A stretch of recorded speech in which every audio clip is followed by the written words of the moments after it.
Good day everyone and welcome back to my channel. My name is Cailyn and this is Foundation First. Today I'm going to be talking about 5 different ways to teach phonics or reading to children, some opinions on each one. Number 1, Letterland. Letterland is an approach to learning the letters of the alphabet and the sound associated with it, where each letter of the alphabet has a character associated with it. Say for example the letter A has a character named Annie Apple, and when you teach that letter you call it an A, because when we teach the letters, you teach to the sound and not the letter. So you start with the most common letter sound, and in this case, A would be A. So Annie Apple. So A for Annie Apple. Right. B for bouncing Ben. K for clever cat, etc. This is the approach that I learned when I was younger, and I struggle to remember the letters associated with it, because you'll see the character and the letter is written on the character. However, I struggled to still see it. I struggled to remember the shape of the letter and the letter that it was attached to it. Also, what happens as children will learn it as Annie Apple, not as A, not as K.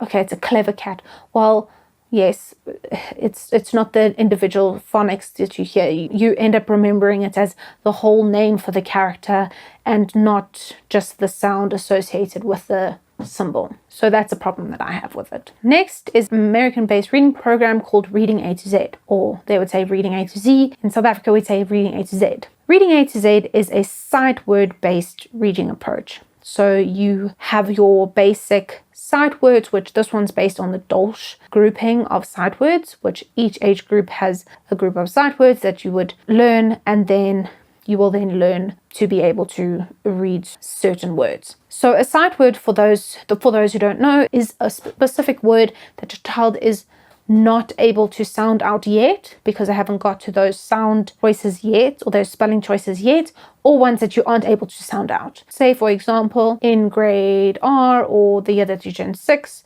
you don't explicitly be told the letter I is I, or that you can't sound out the word the, but the happens very often in reading, that to not have the word the would almost prevent children from reading many sentences. You learn that by sight. You just learn it by not sounding it out, but by seeing it and remembering its shape. So the problem with a sight word-based reading approach is that is just one skill that you need to learn to read. You also have to learn to sound out words, and that reading approach doesn't encourage that area of reading. It just encourages children to remember how words look and not to be able to sound them out. So you spend all this time teaching them the sounds of the words, give them a word like gate and they can't read it, then they lose motivation and they think they can't read, when actually if you gave them a word cat or dog or cat on a log, they would be able to sound it out and read beautifully because they're able to sound it out. So that's why you actually have to have a good balance between the two. But in my opinion, is the reason why I'm not a huge advocate for Reading A to Z. Next is THRAS. THRAS is a well-known approach to teaching reading. This is an approach that is based in the UK, but it is used all over the world. They have raps that they use to remember the different letters and the pictures associated with it. Each sound / spelling choice has a picture associated with it. Some of them you can't make out what it is. So like for dog, it kind of looks like a fox, which for me, if you're doing it that way, it should look like the animal or the thing, if not actually be a real image of it in real life. So that's one thing that I have an issue with THRAS. It's nice that they have that option.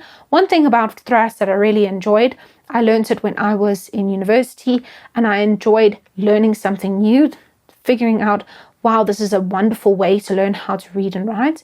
It's something different, because the way that we learn, you do the letters from A to Z, and then this one, it uses a different approach where it teaches everything to a sound. So say for example, doing the sound B, you wouldn't just do the B with one B, you do it with two as well. So you say sometimes you'll see B with one B, sometimes you'll see it with two, and then it's teaching it to the sound. So it also opens up that door, which I really appreciate. What I'm not such a fan of is they have a rap. It's like to remember the different word groups and therefore spelling with pictures.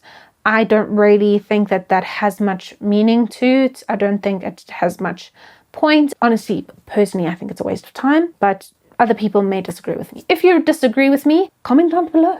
Disagree with me. Tell me why you love the thrash rap, because I don't. I think it's a waste of time. Prove me wrong. If you can tell me that it's excellent and you can tell me why, I'd love to hear it. Next is phonographics. Phonographics is really good. I thought that it was a step up from thrash.